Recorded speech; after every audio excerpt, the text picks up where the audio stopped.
আর ঘটনাটি আমি সংগ্রহ করেছিলাম আমার আফ্রিকান বন্ধু চুকসের কাছ থেকে।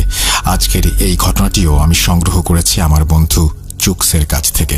এই ঘটনাটি পশ্চিম আফ্রিকার দেশ গাম্বিয়ার, যেখানে চুকসের বাড়ি। ঘটনা শুরু করার আগে আমি কিছু কথা বলে নিতে চাই। ভাইয়া, আপনি জানেন যে বাগলার দাদু অর্থাৎ চুকসের দাদু অনেক বড় একজন কবিরাজ। বাগলার দাদু ওনার মালিক তান্ত্রিক গুরুর সান্নিধ্য থেকে অনেক ভালো মানের একজন কবিরাজ হয়ে ওঠেন। কবিরাজি বিদ্যা থেকে শুরু করে অসংখ্য ঘটনার সাক্ষী হয়েছেন বাগলার দাদু। তাছাড়া অনেক ভয়ঙ্কর ভয়ঙ্কর সাধনা করেছেন দাদু তার এই কবিরাজি জীবনে এসে। এই বাগলার দাদুর কবিরাজি জীবনে সবচেয়ে কাছে যাকে পেয়েছেন সেই ব্যক্তি হচ্ছেন লালা দাদু।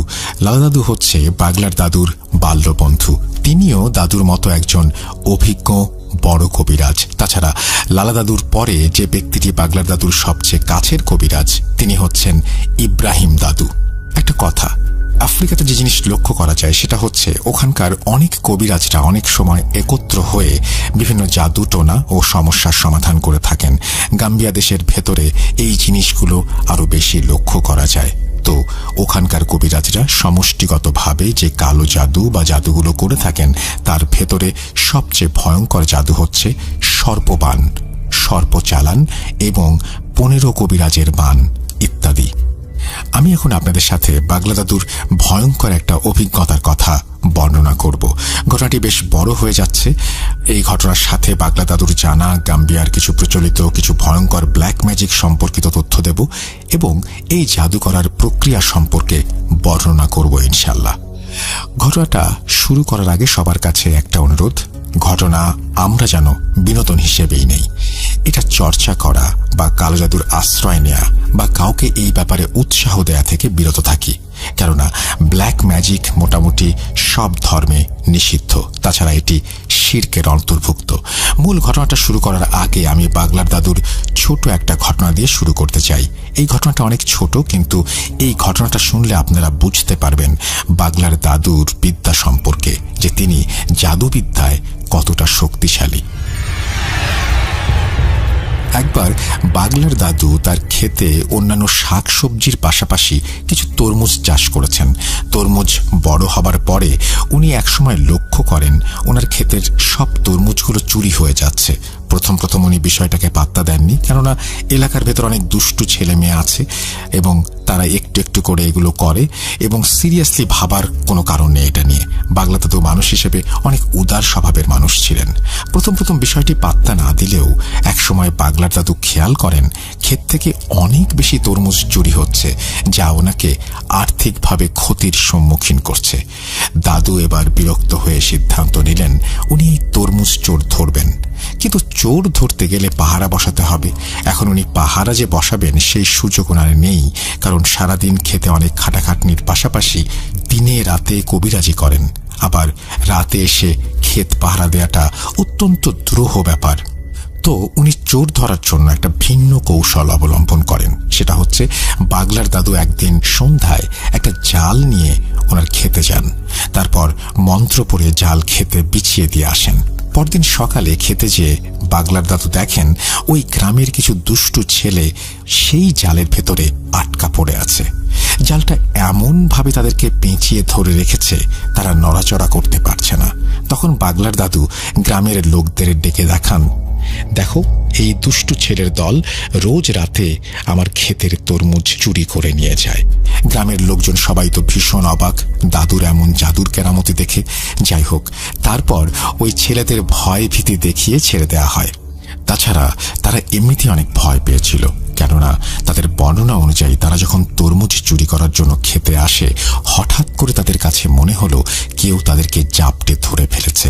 ওরা প্রথম এটা ভেবেছিল যে বাগলার দাদু তার পরিবারের কেউ হবে, কিন্তু না, ওরা খেয়াল করে এটা একটা জাল।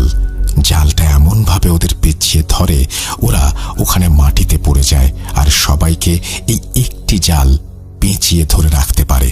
আর এভাবেই বাগলার দাদু জালের ওপর জাদু বিস্তার করে চোর ধরতে সক্ষম হন। এবার মূল ঘটনায় আসি। এই ঘটনাটি বেশি দিন আগের না, এটা 2022 সালের একদম প্রথম দিকে।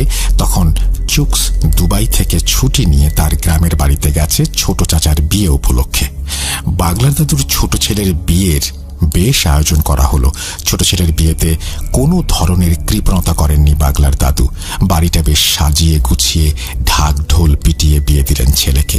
বিয়ের সময় বেশ ঘটা করে অনুষ্ঠান করা হলো এবং সেই অনুষ্ঠানে যোগ দিতে বাগলার দাদুর আত্মীয়, পাড়া প্রতিবেশী ও তার সব কবিরাজ বন্ধুরা একত্রিত হয়েছিলেন। সেখানে মধ্যভোজনের আয়োজন করা হয়েছিল। ভোজন শেষে বাগলার দাদু ও তার 11 জন কবিরাজ বন্ধুরা একসাথে বসে গল্প করছিলেন। সেখানে লালা দাদু ও ইব্রাহিম দাদু উপস্থিত ছিলেন। গল্প করার এক পর্যায়ে বাগলার দাদু লক্ষ্য করেন যে তার অন্যান্য বন্ধুরা বিভিন্ন বিষয়ে কথা বলছে, হাসি ঠাট্টা করছে, কিন্তু এদের সবার ভেতরে ইব্রাহিম দাদু একদম চুপচাপ বসে রয়েছেন। তাছাড়া তার মুখে একটা চিন্তার ছাপ। বিষয়টা লক্ষ্য করে বাগলার দাদু ইব্রাহিম দাদুর উদ্দেশ্যে বলেন, ইব্রাহিম, কি হয়েছে তোর? বাগলা দাদুর কথা শুনে বাকি সবাই একদম নীরব হয়ে যায়, আর সবার দৃষ্টি তখন ইব্রাহিম দাদুর ওপর। ইব্রাহিম দাদু একদম চুপ। তখন বাগলার দাদু আবারও ইব্রাহিম দাদুকে জিজ্ঞাসা করেন, কিরে, কথা বলছিস না কেন? কি হয়েছে তোর, বলবি? অবশেষে নীরবতা ভেঙে ইব্রাহিম দাদু বলেন, বাগলার রে, এবার মনে হয় আমার মেয়ে ও তার পরিবারকে আর বাঁচাতে পারবো না। এমন সময় লালা দাদু বলে ওঠে, কেন, তোর মেয়ের আবার কি হলো? তখন ইব্রাহিম দাদু বলেন, আমার মেয়ে, নাতনি, জামাই সহ তার পরিবারের সবার উপরে কালো জাদু করেছে আমার জামাইয়ের গ্রামের একজন শয়তান কবিরাজ। এমন জাদু করেছে যেটা কাটানো আমাদের পক্ষে সম্ভব না। বলে রাখা ভালো, ওখানে যারা উপস্থিত ছিল তারা সবাই বাগলার দাদুর মতো কবিরাজ, যার ভেতরে বাগলার দাদু, লালা দাদু, ইব্রাহিম দাদু, এই 3 জন অনেক অভিজ্ঞ কবিরাজ। যাই হোক, ইব্রাহিম দাদু বলছেন, আমার এই কবিরাজি জীবনে কত মানুষের উপকার করলাম, কিন্তু নিজের একমাত্র মেয়েকে বাঁচানোর কোনো উপায় দেখছি না। এই কথা শোনার পরে বাগলার দাদুর মুখটা একদম মলিন হয়ে গেল। ছেলের বিয়ের আনন্দ ভুলে নিমেষেই বুকের ভেতরে বিষাদের কালো মেঘ জমল। কয়েক বছরের চাপা কষ্টটা আবার যেন মাথা চাড়া দিয়ে উঠল। বাগলার দাদু আর নিজেকে সামলাতে পারলেন না, কেঁদে ফেললেন তিনি। বাগলার দাদু কেন কাঁদছেন জানেন? আমি চুকসকে জিজ্ঞাসা করিনি সে কথা, সে তখন কেন কাঁদছিল, কেননা সেই মর্মান্তিক হৃদয় বিদারক ঘটনা আমি অনেক আগে শুনেছিলাম, যেখানে কুম্ভ নৃত্যকে কেন্দ্র করে বাগলা দাদুর সাথে এক কবিরাজের ঝামেলা হয়। তারপর থেকে শত্রুতা, সেই শত্রুতার বলি হতে হয়েছিল চুকসের একমাত্র ফুফুকে। যাই হোক, অশ্রু ভেজা নয়নে বাগলার দাদু ইব্রাহিম দাদুর উদ্দেশ্যে বলেন, ইব্রাহিম, কন্যা হারানোর বেদনা আমি জানি। আমি বাগলার বেঁচে থাকতে তোর মেয়ের কিছু হতে দেব না। তুই খুলে বল আসল ঘটনা কি। তখন লাল দাদু সহ বাকি সব দাদুরা ইব্রাহিম দাদুকে বলে, হ্যাঁ ইব্রাহিম, তুই আমাদের বল কি হয়েছে। আমরাও তোর সাথে আছি। আমরা সবাই মিলে তোর মেয়ের জন্য লড়ব। কে বান মারল তোর নাতি, তোর মেয়ে আর তার শ্বশুর বাড়ির ওপর? আমাদের খুলে বল। শুরুতে একটা বিষয় বলে রাখা ভালো, সেটা হচ্ছে গাম্বিয়া হচ্ছে একটা মুসলমান প্রধান দেশ।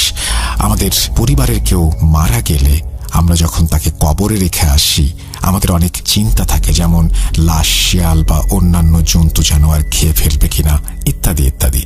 তেমনি গাম্বিয়াতে এই লাশ দাফন করার পরেও ওই ব্যক্তির পরিবারের সদস্যদের চিন্তা থাকে। সবচেয়ে ভয়ঙ্কর বিষয় হচ্ছে গাম্বিয়াতে প্রচুর লাশ চুরি হয়।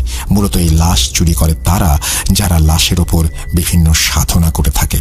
তাই গাম্বিয়ার প্রত্যেকটা কবরস্থান সেখানকার স্থানীয় কমিটির মাধ্যমে পাহারা দেওয়ার জন্য ব্যবস্থা করা হয়। যাই হোক, ঘটনায় ফেরা যাক। বলছেন ইব্রাহিম দাদু,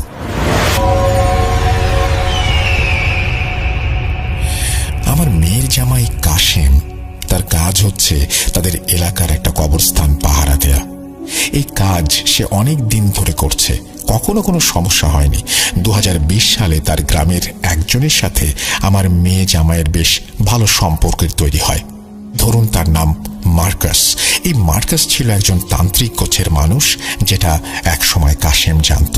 একদিন মার্কাস কাশেমকে বলে, কাশেম, তুমি চাইলে তোমাকে অনেক টাকা পয়সা দিতে পারি, যে টাকা দিয়ে তুমি তোমার পরিবারকে নিয়ে অনেক ভালো থাকবে, তবে এর বিনিময়ে তোমাকে একটা কাজ করে দিতে হবে। তখন কাশেম বলে, কি কাজ করে দিতে হবে? মার্কাস বলে, তুমি যে কবরস্থান পাহারা দাও, ওখানে এমন কিছু লাশ দাফন করা হবে যা আমাদের কাজে লাগবে। আমার যখন যে লাশের প্রয়োজন হবে তখন তুমি যদি সেই লাশ আমার কাছে বিক্রি করে দাও তাহলে। না না, এই কাজ আমি করতে পারবো না। কবর খুঁড়ে লাশ বিক্রি, এই জঘন্য কাজ, আমাকে দিয়ে হবে না। তখন মার্কাস বলে, আরে কাশেম, তোমাকে কবর খুঁড়ে দিতে হবে না, তুমি শুধু আমার কথায় রাজি হয়ে যাও। আমার যখন লাশের প্রয়োজন হবে আমি নিজে সেটা কবর থেকে খুঁড়ে নিয়ে যাব। ওই কবর পুনরায় মাটি দিয়ে ভরাটো করে দেব, কেউ বুঝতে পারবে না। তুমি শুধু টাকা নেবে আর মুখ খুলবে না। মার্কাসের কথা শুনে কাশেম একটু দ্বিধার ভেতরে পড়ে যায়, কেননা তার সংসারে ছিল অনেক অভাব, ওইদিকে তার কাজটা মোটেও ভালো কাজ না। মার্কাস বিষয়টা বুঝতে পারে, তখন সে কাশেমকে আরো ভালো করে বোঝায়। এই যেমন, এত ভাবছো কেন? সুযোগ বারবার আসে না, কিছু পেতে হলে কিছু দিতে হয়, ইত্যাদি ইত্যাদি। একটা সময় কাশেমও লোভে পড়ে রাজি হয়ে যায়। তো তারপর প্রতি মাসে সর্বোচ্চ 2 বার মার্কাস কাশেমের কাছ থেকে সদ্য দাফন হওয়া লাশ কিনতে থাকে। যেদিন মার্কাসের লাশের প্রয়োজন হয় সেদিন বিকেলে বা সন্ধ্যায় মার্কাস কাশেমকে বলে দিত আজকে রাতে সে আসবে সদ্য দাফন হওয়া কোনো একটা লাশ কবর খুঁড়ে তুলে নিতে। এটা বলে মার্কাস কাশেমকে টাকা দিয়ে দিত, আর সেদিন গভীর রাতে কবরস্থান থেকে লাশ তুলে নিয়ে যেত মার্কাস। যখন এই লাশ চুরির কাজটি করত তখন কাশেম চারপাশে লক্ষ্য রাখত যেন কেউ এদিকটায় না আসে। ওদিকে মার্কাস কবর থেকে লাশ তুলে তারপর কবরটা পুনরায় ভরাট করে দিত যাতে কেউ বুঝতে না পারে। তারপর সে লাশ নিয়ে চলে যেত। সে এই লাশের সাথে কি করত সেটা সে কখনো কাশেমকে বলেনি। এভাবে চলতে থাকে। কাশেম মার্কাসের কাছ থেকে বেশ ভালোই টাকা পেতে থাকে। বলা যায় কাশেম টাকার নেশায় ভুলে গেছে সে কত বড় পাপ করছে। এভাবে কেটে যায় বেশ কিছুদিন। এর ভেতরে কাশেম একটা জিনিস খেয়াল করে, সেটা হচ্ছে মার্কাস এই পর্যন্ত যতগুলো লাশ নিয়েছে সবগুলো লাশ কোনো যুবক অথবা যুবতীর। এতদিন হয়ে গেল কিন্তু আজ পর্যন্ত সে কোনো বৃদ্ধ মানুষের লাশ নেয়নি। যাই হোক, একটা সময় কাশেমের ভেতরে অনুশোচনা ও অপরাধ বোধ কাজ করতে শুরু করে এবং এই ঘৃণিত কাজের জন্য সে নিজে নিজে কষ্ট পায়। সে একটা সময় সিদ্ধান্ত নেয় যে আর একটা লাশও সে মার্কাসকে দেবে না। তো একদিন মার্কাস যখন কাশেমের কাছে এসে লাশ চায় তখন কাশেম মার্কাসকে বলে, দেখো মার্কাস, এই পাপ কাজ অনেক করেছি, যথেষ্ট হয়েছে, আর না, দরকার নেই আমার এত টাকা পয়সার। তুমি ভাই সব বাদ দাও, আর না হলে তুমি অন্য জায়গায় দেখো। তখন মার্কাস বলে, এসব কি বলছো কাশেম? লাশ না দিলে কিভাবে হবে? তুমি জানো তুমি আমাকে কি বলছো? আমার এখন অনেকগুলো লাশের প্রয়োজন। এখন তুমি যদি আমাকে লাশ দেয়া বন্ধ করে দাও তাহলে আমি আবার লাশের সন্ধানে কোথায় যাব বলো? কিন্তু কাশেম মার্কাসের কথা শুনতে নারাজ। তার এক কথা, সে মার্কাসকে কোনো লাশ দিতে পারবে না, সে আর এই পাপ কাজ করবে না। ওদিকে মার্কাস বারবার কাশেমকে অনুরোধ করে। এক পর্যায়ে মার্কাস দেখল কাশেমকে অনুরোধ করে কোনো কাজ হচ্ছে না। তখন মার্কাস বলে, ঠিক আছে, তোমাকে আর কোনো লাশ দিতে হবে না, তবে শেষবারের মতো একটা লাশ দাও। হঠাৎ করে বন্ধ করে দিলে তো হবে না, এটা আমার প্রয়োজন। অন্তত একবার ব্যবস্থা করে দাও, আজকের মতো লাশটা দাও। আর একটা লাশ তো? হ্যাঁ, আর একটা। ঠিক আছে, আর একটা লাশ তোমাকে দেব, তবে মনে রেখো এটাই শেষ। এরপর তুমি আমার কাছে এই লাশ কিনতে আসলেও কোনো লাভ হবে না। ঠিক আছে, তাই হবে। এরপর সেদিন রাতে কাশেম মার্কাসকে আরও একটি লাশ পেতে সাহায্য করে। মার্কাস লাশ নিয়ে চলে যাওয়ার পরে কাশেম একটা দীর্ঘশ্বাস ফেলে আর মনে মনে ভাবে, এইবার মনে হয় এই জঘন্য পাপ কাজ থেকে তার মুক্তি মিলবে। কিন্তু কে জানতো তার ভাগ্যে আসলে কি লেখা আছে। এই ঘটনার 10-12 দিন পরে এক সন্ধ্যায় মার্কাস আবার আসে কাশেমের কাছে এবং তাকে বলে আজকে বিকেলে যে লাশটা দাফন হয়েছে ওইটা তাকে দিতে। তখন কাশেম রেগে যায় মার্কাসের ওপর। তখন মার্কাস কাশেমকে বলে, আরে ভাই, রাগ করছো কেন? আগে আমার কথা শোনো। আগে তোমাকে লাশের বিনিময়ে যে টাকা দিতাম এখন তার দ্বিগুণ দেব, তবু আমার লাশ চাই। দ্বিগুণ টাকা দেবে এই কথা শোনার পরে কাশেমের চোখ লোভে জল করে ওঠে। সে তখন পাপের কথা ভুলে যায়, আবারও মার্কাসের কথায় রাজি হয়ে যায়। তো এভাবে আরো কিছুদিন চলার পরে একদিন আমার মেয়ের শ্বশুর অর্থাৎ কাশেমের বাবা আমার মেয়েকে জিজ্ঞাসা করে, বৌমা, বেশ কিছুদিন ধরে কাশেমের চলাফেরা আমার কাছে কেমন সন্দেহজনক লাগছে। তাছাড়া আজকাল তুলনামূলকভাবে সে বেশি বেশি বাজার করছে, বেশি বেশি টাকা খরচ করছে। তার এই টাকার উৎস কি, পাচ্ছে কোথায়? কেননা কবরস্থান পাহারা দেওয়ার কাজে যে সে সামান্য অর্থ পায়, তা দিয়ে সংসার চালাতে অসুবিধা হওয়ার কথা। আমি ভালো করে জানি মাস শেষে কিরকম টাকা হাতে থাকে। কাশেমের বাবা, উনিও এই কবরস্থানে পাহারা দেবার কাজই করতেন। পরবর্তীতে তার উত্তরসূরি হিসেবে কাশেম এই কাজের দায়িত্ব পায়। এই সব কাজের সাথে নিয়োজিত যারা থাকে তারা মাসে একটা নির্দিষ্ট দিনে বাড়িতে যেয়ে টাকা পয়সা, চাল ডাল ইত্যাদি তুলে নিয়ে আসেন। আমার মেয়ের শ্বশুর নাকি খবর পেয়েছেন যে তার ছেলে বেশ কিছুদিন ধরে ঠিকমতো কালেকশন করে না। তাদের গ্রামের 100টা পরিবার আছে, তো পাহারাদার মাসে একবার এই 100 পরিবারের কাছ থেকে চাল ডাল টাকা এগুলো নিয়ে আসে। এটাই নিয়ম, এটাই তার পারিশ্রমিক। এখন কাশেমের বাবা কোনোভাবে জানতে পেরেছেন তার ছেলে বেশ কিছুদিন ধরে এই সামান্য কিছু বাড়ি থেকে এইগুলো সংগ্রহ করে এবং অধিকাংশ বাড়িতে সে যায় না। এটাই হচ্ছে সন্দেহের মূল কারণ। কেননা এই সকল বাড়িগুলো থেকে যদি সে টাকা না তোলে বা যে সামান্য টাকা সে তুলছে সেটা দিয়ে তার চলার কথা না। সে অন্য কোনো কাজ বা ব্যবসাও করে না। যাই হোক, শ্বশুর বলছেন, বৌমা, আমাকে বলো তো কাশেম আজকাল কোথায় যায়, কি করে? সে কি অন্য কোনো কাজ করছে এটার পাশাপাশি? তখন আমার মেয়ে বলে, বাবা, আমিও আপনার ছেলেকে জিজ্ঞাসা করেছি তার এই আয়ের উৎস কি। তখন সে আমার কথা এড়িয়ে গেছে আর আমাকে ধমক দিয়ে বলেছে, তুমি এসব জেনে কি করবে? তারপর আমি তাকে আর কোনো কিছু জিজ্ঞাসা করিনি। তখন আমার মেয়ের শ্বশুর বলে, নিশ্চয়ই সে কিছু একটা করছে। সে তো আর আশ্চর্য প্রদীপ পায়নি যে খসলেই দত্ত বেরিয়ে এসে টাকা দেবে। এই বলে কাশেমের বাবা চলে যান, কিন্তু তার মন কিছুতেই মানছে না।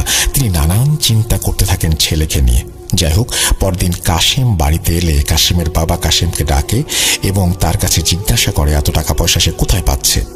কাশেম তার বাবাকেও কোনো কথার উত্তর দেয় না। ছেলের এমন আচরণে কষ্ট পান বাবা। এরপর তিনি সিদ্ধান্ত নেন কাশেমের ওপরে নজর রাখবেন। যেভাবে সেই কাজ, তিনি কাশেমের ওপর নজরদারি করতে থাকেন। বেশ কিছুদিন ধরে তিনি একটা জিনিস লক্ষ্য করছেন, সেটা হচ্ছে কাশেম যেদিন বাড়িতে বাজার সদাই করে নিয়ে আসে তার আগের দিন সে তার স্ত্রীকে বলে, আজকে আমার একটু কাজ আছে, আমি আগামীকাল সকালে বাড়ি ফিরব, তোমরা সাবধানে থেকো। এই বলে সে সন্ধ্যার আগে বাড়ি থেকে বেরিয়ে যায়, যেটা সন্দেহজনক। কেননা অন্যান্য সব দিনে সে বাড়ি থেকে বের হয় এশার নামাজের পরে খাবার খেয়ে। তো একদিন কাশেম বিকেলে বাড়ি থেকে বেরিয়ে গেলে বাবা আমার মেয়ের কাছে আসে এবং জিজ্ঞেস করে, বৌমা, কাশেম এখন কোথায় গেল? তোমাকে কিছু বলে গেছে?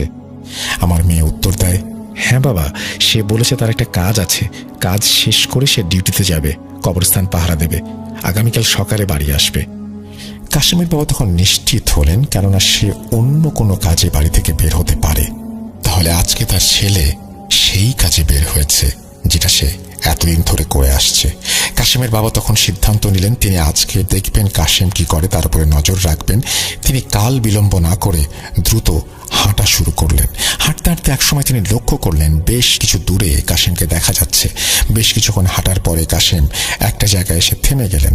তার পকেট থেকে ফোন বের করলেন, তারপর কাকে যেন কল করলেন। ওদিকে কাশেমের বাবা ছেলেকে দাঁড়িয়ে থাকতে দেখে নিজেকে আড়াল করে ফেললেন আর ছেলে কি করে সেটা দূর থেকে দেখতে লাগলেন। যাই হোক, কল করার 10 মিনিট পরে একটা লোক আসলো কাশেমের কাছে। তারপর কাশেমের সাথে কিছু কথা বলে কিছু টাকা পয়সা দিয়ে লোকটা চলে গেল।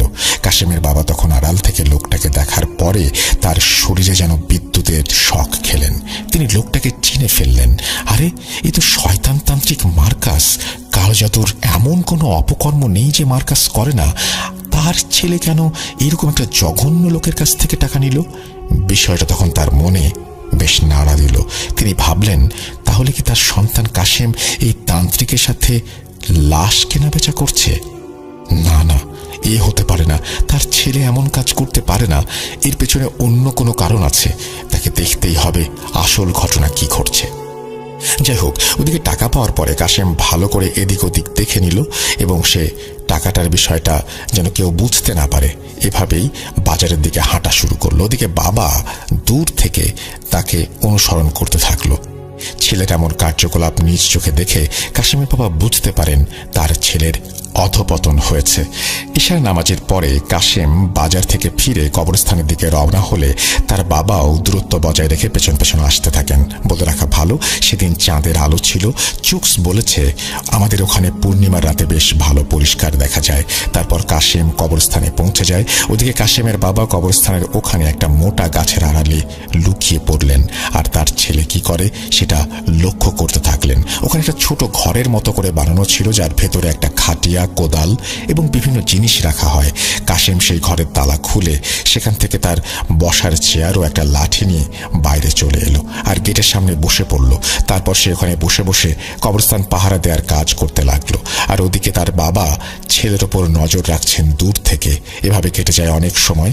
কাশেমের বাবার যেন অপেক্ষার প্রহর শেষ হয় না। তিনি মনে মনে প্রতিজ্ঞা করেছেন আজকের শেষ দেখেই তিনি ঘরে ফিরবেন, প্রয়োজনে সারা রাত ছেলের ওপর নজর রাখবেন। হঠাৎ মধ্যরাতে কাশেমের মোবাইলে একটা কল আসে। কাশেম মোবাইলে 1 মিনিটেরও কম সময় কথা বলে ফোনটা রেখে দেয়। তার ঠিক 5-7 মিনিট পর কাশেমের বাবা খেয়াল করেন মার্কাস এসেছে কাশেমের কাছে, এবং তারা দুজন এদিক ওদিক দেখে সরাসরি চলে যায় সেই নতুন কবরটার কাছে, যেটাতে আজকে বিকেলে একটা লাশকে দাফন করা হয়েছে। কাশেমের বাবার আর বুঝতে বাকি রইল না কি হচ্ছে, কি করছে তার ছেলে। সে নিজের চোখকে বিশ্বাস করতে পারছে না। তার ছেলে এমন জঘন্য কাজ করতে পারে সেটা তিনি নিজের চোখে দেখবেন, কিছুতেই মেনে নিতে পারছেন না। ওনার ইচ্ছে করছে এখনই একটা লাঠি দিয়ে দুইজনকে পিটিয়ে ওইখানেই মেরে ফেলতে, কিন্তু উনি অনেক কষ্টে নিজেকে সংযত রাখলেন। একটা সময় মার্কাস কবর খোঁড়া শুরু করে। খুব দ্রুত কবর খুঁড়ছে সে। লাশটাকে কবর থেকে বের করে কবরটাকে আবারও আগের মতো করে গুছিয়ে রাখে। কেউ বুঝতে পারে না কবরটা খোঁড়া হয়েছিল। তারপর সে কাশেমের কাছে গিয়ে ফিস ফিস করে কিছু একটা বলে এবং কথা শেষ করে লাশটাকে কাঁধে নিয়ে হাঁটা শুরু করে। ওদিকে কাশেমের বাবা মার্কাসের পেছন পেছন যেতে থাকে খুব সাবধানে, যেন মার্কাস কিছুতেই বুঝতে না পারে। তারপর নির্জন জায়গায় এসে মার্কাস থেমে যায় আর লাশটা কাঁধ থেকে নামিয়ে মাটিতে রাখে। কাশেমের বাবা লুকিয়ে সব দেখছে। তারপর সে লাশটাকে নিয়ে কি করেছিল সেই ব্যাপারগুলো আমি এড়িয়ে যাচ্ছি। এর কিছুক্ষণ পরেই দুটো ভয়ঙ্কর প্রাণী সেখানে আসে। তাদের দেখে কাশেমের বাবার গলা শুকিয়ে যায়। তিনি দেখেন ওই দুটোর দেহ কাঠামো অনেকটা গরিলাদের মতো এবং মুখ হচ্ছে অনেকটা সূচালো, মুখ ভর্তি দাঁত। আরো ভয়ঙ্কর বিষয় হচ্ছে ওই দুটো প্রাণীর কোনো নাক নেই, পুরোটাই মুখ এবং মুখের জায়গা জুড়ে বিশাল এক গাল। চোখ দুটো জ্বলন্ত আগুনের মতো টকটক করছে আর হাত ভর্তি নখ, গায়ের রং কুচকুচে কালো। কাশেমের বাবা বুঝতে পারেন এইটা কোনো সাধারণ প্রাণী না, নিশ্চয়ই এ দুটো কোনো বদজিন। এভাবে ভাবতে ভাবতে তিনি খেয়াল করেন যে মার্কাস সেখান থেকে উঠে একটু সরে দাঁড়ালো। সে সরে দাঁড়ানোর সাথে সাথে ওই জানোয়ার রূপী দুটি জিন লাশের উপরে ঝাঁপিয়ে পড়লো আর লাশটাকে খেতে শুরু করলো। এমন ভয়ঙ্কর দৃশ্য দেখে কাশেমের বাবার প্রাণ যায় যায় অবস্থা। উনি আর সহ্য করতে পারলেন না। পেছন ফিরে ওই জায়গা থেকে একটু দূরত্বে এসে এক দৌড় দিয়ে তিনি চলে গেলেন কাশেমের কাছে, সেই কবরস্থানে যেখানে কাশেম ডিউটি করছে। তিনি সেখানে পৌঁছেই বমি করে দিলেন। এদিকে কাশেম হঠাৎ করে বাবাকে এমন অবস্থায় দেখে ভূত দেখার মতো চমকে উঠল। সে একদম কিংকর্তব্য বিমূঢ়। একটা সময় তার ঘোর কাটে এবং সে বাবাকে ধরে ফেলে, কেননা তার বাবা বেশ অসুস্থ হয়ে পড়েছেন। কাশেম তার বাবাকে জিজ্ঞাসা করে, বাবা, এত রাতে তুমি এখানে কিভাবে এলে আর কি হয়েছে তোমার? তখন বাবা তাকে বলেন, ওরে পাপী, তোর স্থান জাহান্নামে হবে। এটা তুই কি করছিস? আমার ভাবতেও ঘৃণা হয় আমার সন্তান এরকম জঘন্য কাজ করতে পারে। একথা শোনার পর কাশেম বেশ ঘাবড়ে যায়। সে কিছু বলে ওঠার আগে বাবা আবার বলে, আজকে সন্ধ্যা থেকে তুই যা যা করেছিস তার সব আমি জানি, এই নিজের চোখে দেখেছি। তুই জানিস তুই যে লাশটা মার্কাসকে দিলি সেটা নিয়ে সে কি করেছে? বকাঝকা চলতেই থাকে। এক পর্যায়ে তিনি ছেলেকে বোঝান এটা অনেক বড় পাপ কাজ, এখান থেকে ফিরে আসতে হবে তাকে। এরপর কাশেম তার ভুল বুঝতে পারে এবং বাবার কাছে ক্ষমা চায় আর প্রতিজ্ঞা করে জীবনে এমন কাজ আর সে করবে না। তখন তার বাবা বলে, আমি বুঝতে পেরেছিলাম তুই কোনো একটা অন্যায় কাজের সাথে নিজেকে জড়িয়ে ফেলেছিস। তারপর থেকে তোকে নজরে নজরে রাখছি। আজকে যদি আমি ছাড়া তো এই কর্মকাণ্ড অন্য কেউ দেখে ফেলতো তাহলে কি হতো বলতো? নির্ঘাত মৃত্যু। বাবা হিসেবে আমি এটা চাই না তুই কোনো খারাপ কাজ করিস, তোর সাথে খারাপ কিছু ঘটুক। তখন কাশেম বুঝতে পারে বাবা তাকে কত ভালোবাসে। কাশেম বাবাকে বলে, আজকের পর থেকে তুমি আমাকে যা বলবে আমি তাই শুনব। তুমি আমাকে বাঁচাও বাবা। বাবা বলেন, তুই মার্কাসকে বলবি তুই আর এই পাপ কাজ করবি না। সে যত লোভ লালসা দিক না কেন, তুই তার কথা শুনবি না। কাশেম রাজি হয়ে যায় এবং সে বলে তার কাছ থেকে একটি লাশও আর মার্কাসের কাছে যাবে না, কারো কাছেই না। সে এটাও বলবে যে তাদের ব্যাপারটা শুধুমাত্র বাবা জেনেছে, গ্রামবাসীরা জানলে হয়তো দুজনকেই মেরে ফেলবে। ওদিকে মার্কাস কোনো কথা শুনতে নারাজ। সবকিছু বলার পরে সে বেগে বসল। যে করেই হোক না কেন, যে কোনো উপায়ে তার লাশ চাই, তাকে লাশ নিতেই হবে। এই নিয়ে তাদের ভেতরে তুমুল ঝগড়া হয়। এক পর্যায়ে মার্কাস কাশেমকে হুমকি দিতে থাকে এবং বলে যে তুমি যদি আমার কথা না শোনো তাহলে পুরো পরিবার নিয়ে তুমি বিপদে পড়বে। একসময় দুজনের হাতাহাতি মারামারিও হয় এবং কাশেম ছিল শক্তিশালী, সেজন্য মার্কাস বেশি মার খায় এবং তার একটা হাতও ভেঙে যায়।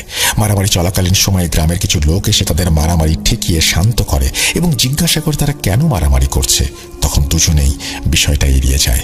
পরবর্তীতে লাশ না দিতে পারার কারণে মার্কাস কাশেমের পুরো পরিবারের ওপরে কালো জাদু করে। এমনকি আমার মেয়ে ও নাতনিকেও ছাড়েনি এই শয়তান তান্ত্রিক। বাগলা দাদু ইব্রাহিম দাদুকে জিজ্ঞাসা করে, মার্কাস কিভাবে, মানে কি জাদু করেছে তোর মেয়ের সাথে? তখন ইব্রাহিম দাদু বলে, লাশের জাদু। লাশের জাদু কথাটা শুনে উপস্থিত সব দাদুরা বলে ওঠে, কি লাশের জাদু? এই যে লাশের জাদু, সেই বিষয়ে একটু পরে আসছি। ইব্রাহিম দাদু বলছেন, আমার মেয়ে জামাই ও তার পরিবারের সবাই এখন অসুস্থ। খবর পেয়ে আমি ছুটে যাই। আমার মেয়েকে দেখতে গিয়ে দেখি আমার মেয়ে কিছু খেতে পারে না, ঘুমোতে পারে না, কোনো কাজ করতে পারে না, ঠিক মতো হাঁটাচলা করতে পারে না। সারাদিন নাকি তার পেটে শুধু ব্যথা করে। বাড়ির প্রত্যেকটা সদস্যের এক অবস্থা।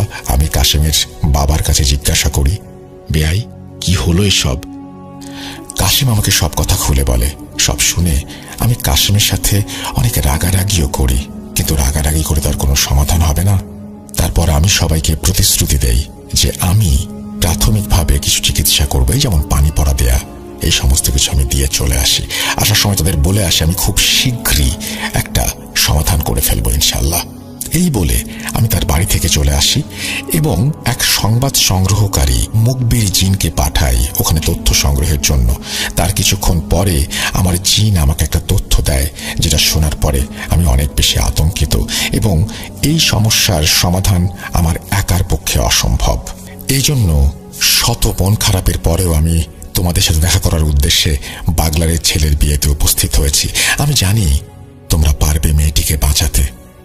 তখন লালা দাদু, বাগলার দাদু এবং উপস্থিত সব দাদুরা ইব্রাহিম দাদুকে বলেন, আমরা বহু আগে থেকে বিপদে আপদে একে অপরের সাথে ছিলাম।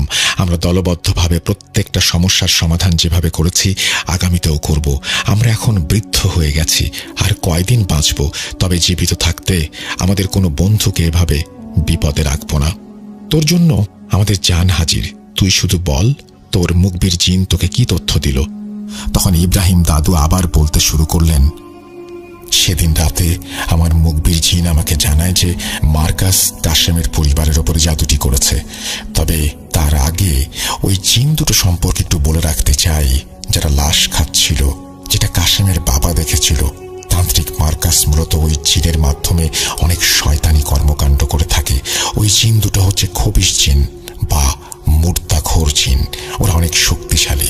ওরা মার্কাসের হয়ে যে কোনো কাজ করে ফেলতে পারে, আর এই কাজের বিনিময়ে মার্কাস তাদেরকে মাসে 2 বার বা তার অধিক সময় মৃত ব্যক্তিদের খাদ্য হিসেবে উপহার দেয়। এখানে সবার একটা প্রশ্ন আসতে পারে, এই খবিশ জিন যদি অনেক শক্তিশালী হয়ে থাকে তবে তারা কেন নিজেরা কবর থেকে লাশ তুলে নিয়ে খায় না? উত্তর হচ্ছে, শয়তান জিন যতই শক্তিশালী হোক না কেন তারা কখনো কবরস্থানের মতো পবিত্র জায়গায় প্রবেশ করতে পারে না। এখন আসছি এই জাদুর ব্যাপারে, যে জাদু মার্কাস করেছিল কাশেমের পুরো পরিবারের ওপর। এটি এমন একটি জাদু যে জাদু কাটানো কোনো জিনের পক্ষে সম্ভব না, তবে মানুষ চাইলে পারে। কেননা এই জাদুটি করা হয়েছে একটি লাশের সাথে, যেটাকে বলে লাশের জাদু। এই লাশের জাদু নাকি অনেক প্রকার হতে পারে। তার ভিতর যে ভয়ঙ্কর জাদু সেটি হচ্ছে ভিকটিমের কোনো অঙ্গ প্রত্যঙ্গ ব্যবহার করা, অথবা চুল, নখ, এই সমস্ত ব্ল্যাক ম্যাজিকের মাধ্যমে কাউকে খাওয়ানো এবং তারপর তাকে মেরে ফেলা। তো যাই হোক, ওই মৃত ব্যক্তিকে যখন দাফন করা হবে তখন থেকে এই জাদুর কাজ শুরু হবে। আর একবার যদি জাদু সম্পন্ন হয় তখন ওই জাদু কাটানো অনেক কঠিন। আর এই কঠিন জাদুটি মার্কাস করেছিল কাশেমের পরিবারের ওপর। মার্কাস প্রথমে তার পালিত জিনের মাধ্যমে কাশেমের পরিবারের সবার মাথার চুল অথবা নখ সংগ্রহ করে। তারপর সে একজনকে এই চুল খাওয়াতে সক্ষম হয় এবং ওই চুল খাওয়ানো ব্যক্তিটিকে কালো জাদু করে মেরে ফেলতেও সক্ষম হয়। তারপর ওই ব্যক্তিকে যখন দাফন করা হয়েছে তখন থেকে কাশেমের পরিবারের ওপরে জাদুর কাজ শুরু হয়ে গেছে। এখন এই জাদুর প্রভাবে সবাই ধীরে ধীরে অসুস্থ হয়ে মারা যাবে। এখানে একটি প্রশ্ন থাকতে পারে, শয়তান তান্ত্রিক মার্কাস একজনকে কালো জাদু করে মেরে ফেলল, অর্থাৎ যার পেটের ভেতর বর্তমান কাশেমদের পুরো পরিবারের চুল রয়েছে, মার্কাস যদি তাকে এত সহজে মেরে ফেলতে পারে তবে কাশেমের পুরো পরিবারকে মেরে ফেলার জন্য সে কেন ভিন্ন পন্থা অবলম্বন করলো? মানে এই লাশের জাদু কেন সে নিরীহ একজনকে মারল? সে তাকে না মেরে সরাসরি কাশেমের পুরো পরিবারকে শেষ করে দিলেই পারত। উত্তর হচ্ছে এটা অসম্ভব। কিভাবে সেটা বলছি। মার্কাস হচ্ছে একজন তান্ত্রিক বা কবিরাজ, সেই সুবাদে তার কাছে অনেক মানুষ যায় বিভিন্ন কাজের জন্য। তো এই চালাক মার্কাস একজনকে নির্বাচন করেন এবং তাকে ভুল বুঝিয়ে তার ইচ্ছাতেই প্রথমে তাকে এই চুল খাওয়ানো হয়। তারপর তাকে মেরে ফেলার যে কালো জাদুর প্রক্রিয়া সেটা তার অজান্তে হলেও সবকিছু তার সামনে এবং সম্মতিতে করা হয় এবং সে জানতেও পারে না তাকে মেরে ফেলা হচ্ছে। আর এভাবেই তাকে খুব সহজে মেরে ফেলা হয়। তো এই হচ্ছে ব্যাপার। এভাবেই মার্কাস কাশেমের পুরো পরিবারের ওপরে জাদু করেছিল, যেটা কাটাতে হলে ওই লাশটাকে তুলে তার পেট কেটে সেই চুল বের করে নিয়ে আসতে হবে, যে কাজটি অসম্ভব। কেননা এই কাজটি করতে গেলে সামাজিকভাবে সবার বাধার সম্মুখীন হতে হবে এবং জিনের পক্ষে কবরস্থানে ঢুকে এই কাজ করা অসম্ভব। এখন এই সমস্যার সমাধান কিভাবে করব আমার মাথায় কিছুই আসছে না। ইব্রাহিম দাদু থামলেন। পুরো ঘটনা শুনে উপস্থিত দাদুরা সবাই ইব্রাহিম দাদুকে বললেন, বিষয়টা আসলে অনেক জটিল, তবে নিশ্চয়ই এর কোনো না কোনো সমাধান আছে, আমাদের একটু ভাবতে হবে। তখন লালা দাদু বাগলা দাদুর উদ্দেশ্যে বললেন, বাগলার, তুই হয়তো ভুলে গেছিস একটি প্রক্রিয়ার মাধ্যমে এই সমস্যার সমাধান করা সম্ভব। লালা দাদুর মুখে এই কথা শুনে উপস্থিত সবাই অতি উৎসাহিত হয়ে পড়ে। তুই কি বলতে চাইছিস লালা? কি সেই প্রক্রিয়া? তখন লালা দাদু বলে, 15 কবিরাজের জাদু ও বান। তখন পাগলা দাদু বলেন, আরে এটা তো মাথায় ছিল না, কিন্তু এই জাদু করতে অনেক কঠিন। তাছাড়া এই জাদু সম্পূর্ণ করতে 15 জন কবিরাজের প্রয়োজন, পাশাপাশি অনেক কিছু লাগবে। এই যেমন লোহার খাঁচা, একটা কালো বেড়াল, মানুষের মাথার খুলি, আরো কত কি। যাই হোক, আমরা এখানে 12 জন আছি আর 3 জন অভিজ্ঞ কবিরাজকে নিয়ে চলো আগামীকাল সন্ধ্যায় আমার বাড়িতে। এই 15 জন কবিরাজের বান ও জাদুর কাজ শুরু করি। বাগলার দাদুর প্রস্তাবে সবাই রাজি হয়ে যায়। তারপর বাগলার দাদু তার একজন কবিরাজ বন্ধুকে বলে দেন যে সে 3 জন কবিরাজকে খবর দিতে পারবে কিনা। সে জানায় পারবে। দাদু বলেন তিনি যেন বাগলার দাদুর কথা বলেন এবং কাকে কাকে কি জোগাড় করতে হবে সেটাও তিনি বলে দেন। এরপর বাগলার দাদু ইব্রাহিম দাদুর কাঁধে হাত রেখে বলেন, ইব্রাহিম, তুই এখন নিশ্চিন্তে আমার ছেলের বিয়ের অনুষ্ঠান উপভোগ কর। চিন্তা করিস না, আমরা বেঁচে থাকতে তোর মেয়ে আর তোর নাতিদের কিছু হবে না। তারপর বিয়ের বাকি অনুষ্ঠান সম্পন্ন করে যে যার মতো বাড়ি চলে যায়। পরের দিন বিকেলের ভেতরে সবকিছুর আয়োজন করে সবাই বাগলার দাদুর বাড়িতে চলে আসে। এই 12 জনের সাথে যোগ দেয় আরো 3 জন অভিজ্ঞ কবিরাজ। এই 15 জন কবিরাজের সর্দার হয় বাগলার দাদু, কারণ তিনি সার্বিক বিবেচনায় সবচেয়ে অভিজ্ঞ। বাগলার দাদু সহ এই 15 জন কবিরাজের ভেতরে মুসলিম, খ্রিস্টান ও বুনো ধর্ম অবলম্বী মানুষ থাকলেও তারা সবাই ছিল জোলা জাতি। এই জোলা জাতির ভেতরে একটা প্রচলিত জাদু হচ্ছে এই 15 জন কবিরাজের জাদু ও বান। এই জাদু সম্পর্কে আরো বিষয় সামনে জানা যাবে। তো বাগলার দাদুকে সর্দার বানানো হয়। প্রথমে বাগলার দাদু কালো বিড়ালটাকে একটা ছোট লোহার খাঁচার ভেতরে মন্ত্র পড়ে তালাবন্দি করে ফেলে। তারপর উঠোনের মাঝ বরাবর ওই বিড়াল সহ খাঁচাটা রাখে এবং সেই খাঁচার উপরে একটা প্লেট রেখে সেই প্লেটের উপরে মানুষের মাথার খুলিটি তিনি রাখেন। তারপর বাগলার দাদু একটা ছুরি দিয়ে তার আঙুলের কিছুটা কেটে ফেলেন এবং সেই কাটা আঙুলটি সেই মানুষের মাথার খুলির ওপর ধরেন। দাদুর আঙুল বেয়ে রক্ত সেই খুলির ওপরে গিয়ে পড়ে। খুলির ওপরে কিছু রক্ত দিয়ে দাদু হাতে একটা কাপড় ব্যান্ডেজের মতো করে পেঁচিয়ে দেন। তারপর একে একে 14 জন কবিরাজ এভাবে আঙুল কেটে সেই খুলির ওপরে রক্ত ফেলে। এভাবে 15 জনের রক্ত দেওয়া শেষ হলে দাদুরা বাদ্যযন্ত্র নিয়ে আসেন। বাগলা দাদু খাঁচাটা সামনে রেখে উঠোনে বসে পড়েন আর বাকি 14 জন কবিরাজ 7 জন করে 2টি লাইনে বসে পড়েন। ধরেন খাঁচাটা উঠোনের মাঝ বরাবর আছে। বাগলা দাদু বসেছেন খাঁচার সামনে পশ্চিম দিকে মুখ করে, আর এই 7 জন সদস্য 2 দলের এক দল বসেছে উত্তর দিকে মুখ করে এবং অন্য দল বসেছে দক্ষিণ দিকে মুখ করে। তাদের উভয়ের লাইন শুরু হয়েছে খাঁচার পশ্চিম পাশ থেকে। যাই হোক, এরপর সবাই এক ধরনের বাদ্য বাজাতে থাকে, গান গাইতে থাকে। তারা গান গাইছিল, সেটা মূলত ছিল জোলা সঙ্গীত। একটা কথা বলে রাখা ভালো, আমার পূর্বের ঘটনা আফ্রিকার কালো জাদু, যেখানে দেখা যায় নাইজেরিয়ার কবিরাজ সুরেলা কণ্ঠে গান গাইছে, সেই একই কাজ গাম্বিয়ার কবিরাজরাও করছে। আমি চুকসকে জিজ্ঞাসা করেছিলাম এই গান গাওয়ার কারণ কি, আর আফ্রিকার সব দেশে কি এভাবেই জাদু করা হয়ে থাকে? চুকস যে উত্তরটা দিয়েছিল সেটা হলো, হ্যাঁ, এই আফ্রিকার প্রায় দেশের জাদু করার পদ্ধতি সমষ্টিগতভাবে, জাতিগতভাবে কোনো অনুষ্ঠান ও জাদুটনা করা থাকলে তারা গান বাজনার মাধ্যমেই সেটা করে থাকে। তাছাড়া অনেক সামাজিক ও ধর্মীয় অনুষ্ঠানগুলোতেও এই গান বাজনার আয়োজন করা হয়। যাই হোক, ঘটনায় ফিরে আসা যাক। বাগলার দাদু সহ সবাই তখন সুরেলা কণ্ঠে গান গাইছেন। মজার বিষয় হচ্ছে, বাগলার দাদু এক লাইন গাচ্ছেন, সেটা শেষ হওয়ার পরে বাকিরা বাকি অংশটুকু গাচ্ছেন। এই গান চলে প্রায় ঘণ্টাখানেক। ততক্ষণে সূর্য ডুবে গেছে। সূর্য ডোবার পরে গান বাজনা শেষ করে ওনারা 15 জন কবিরাজ জাদু ও বানের প্রথম ধাপ শেষ করেন। এরপর দ্বিতীয় ধাপের জন্য প্রস্তুতি নিচ্ছেন সবাই।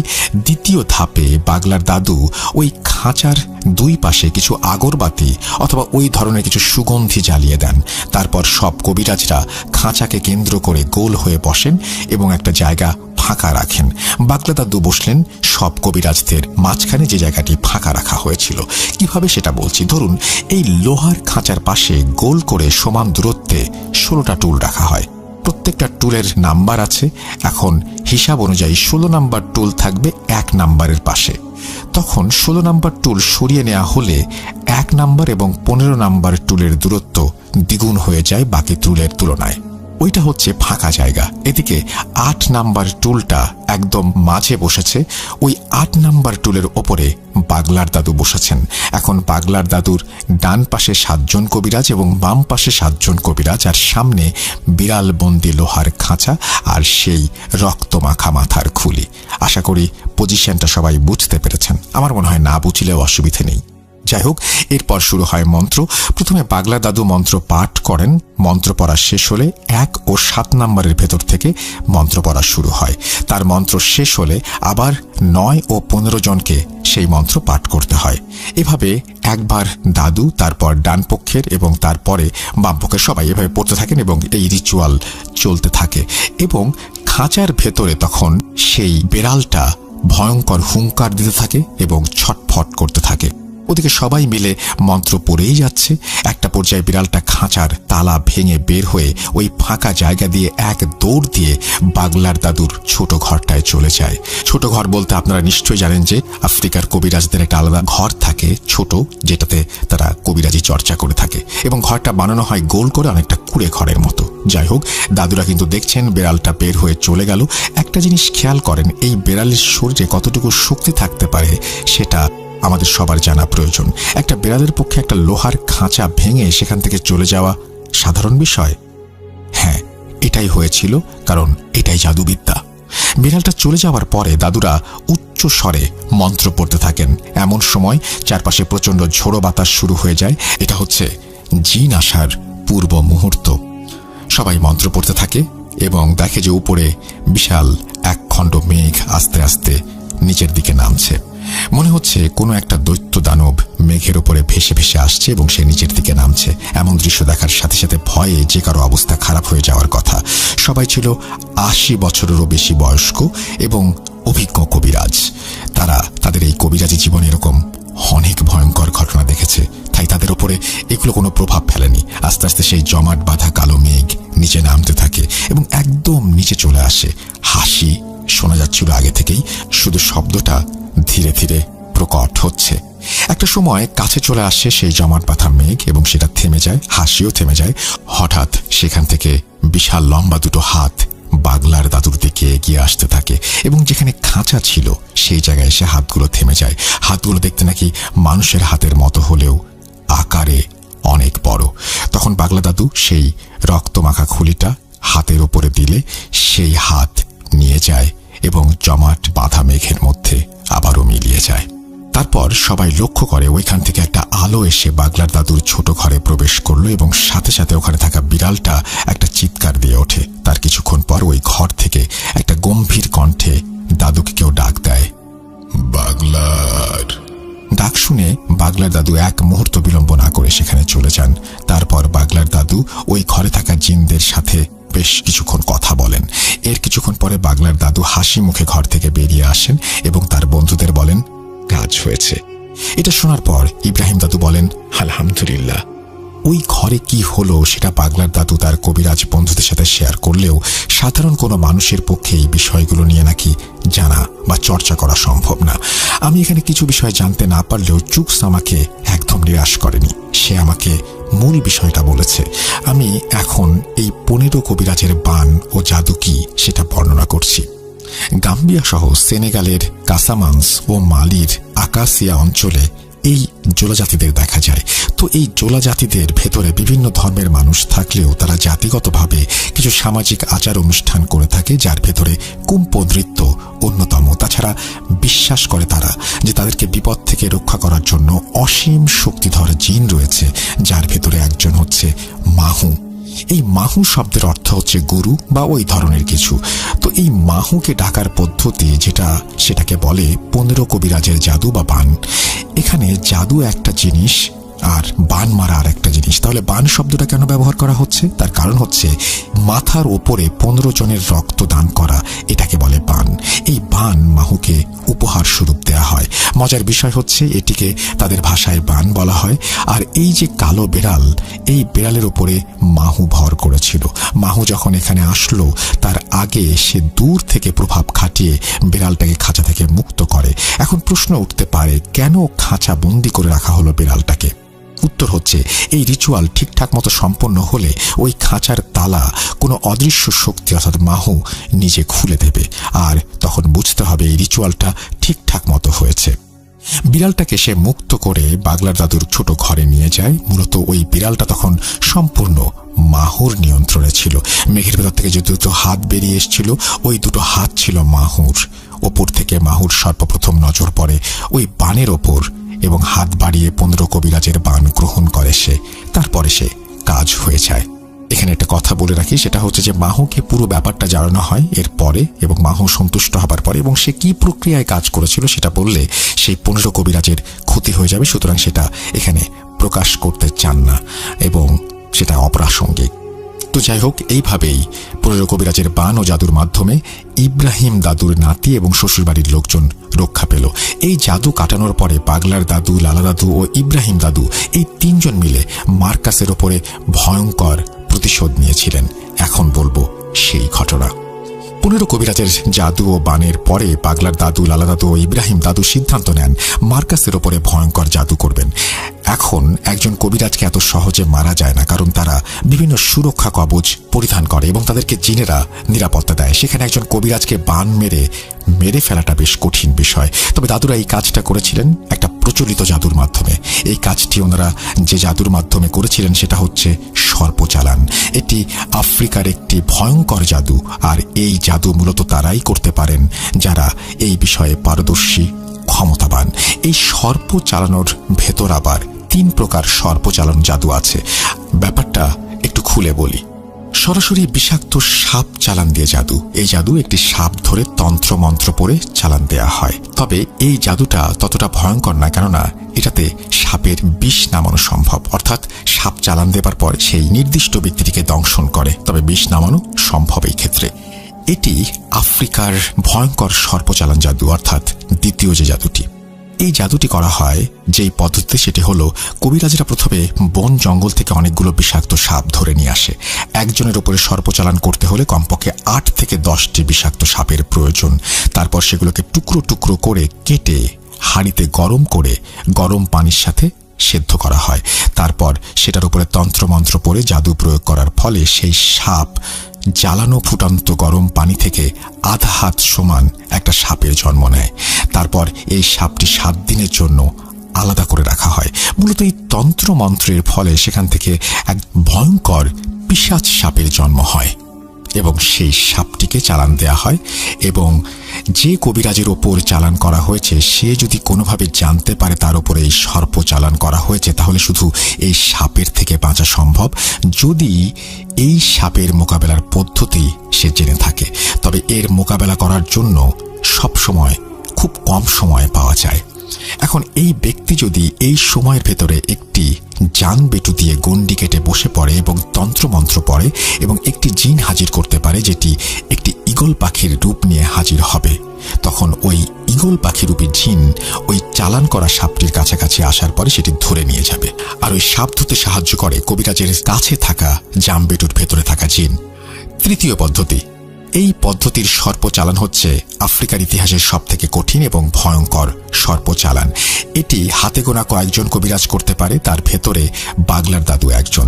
এটি যদি কারো ওপরে একবার চালান করা হয় তাহলে দুনিয়ার কোনো শক্তি নেই যে তাকে বাঁচাবে একমাত্র সৃষ্টিকর্তা ছাড়া। তবে এই জাদুর সফলতার সংখ্যা খুব কম। তাছাড়া এই জাদু করার প্রক্রিয়াটা অনেক কঠিন বলে সেটি পারলেও সহজে কেউ এটা করতে চায় না। যাই হোক, বাগলার দাদু, ইব্রাহিম দাদু ও লালা দাদু এই তিনজন মিলে এই জাদুটি করেছিল মার্কাসের উপরে।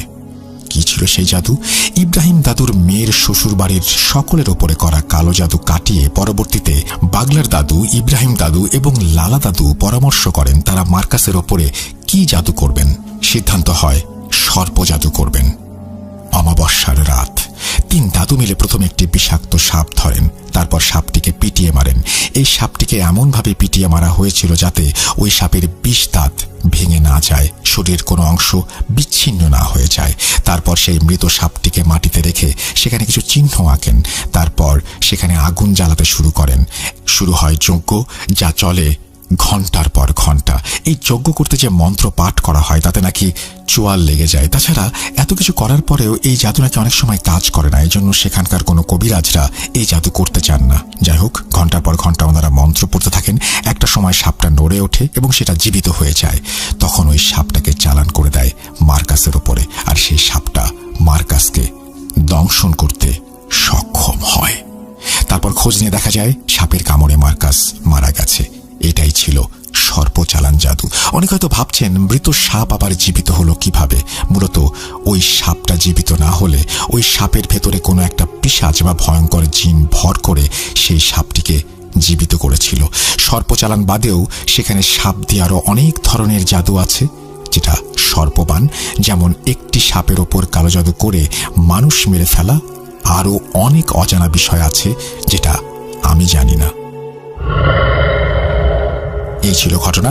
আমি চুকসকে বলেছিলাম তোমার আত্মা ফেরানো জাদু ঘটনাটি ভূত.com এর লিসনারদের অনেক ভালো লেগেছে, তুমি প্লিজ এইরকম কোনো ঘটনা থাকলে আমাদের জানাও। তো চুকস তারপর আমাকে এই ঘটনাটি বলে। এই ঘটনার সাথে আরো অনেক কিছু সে দেখেছে, তার দাদুর কাছ থেকে শুনেছে। প্রথমে বলতে রাজি হচ্ছিল না, পরে রাজি হয়ে যায়। কর্মব্যস্ততার কারণে বেশি একটা সময় বের করতে পারি না, জানি না কতটুকু গুছিয়ে লিখতে পারলাম।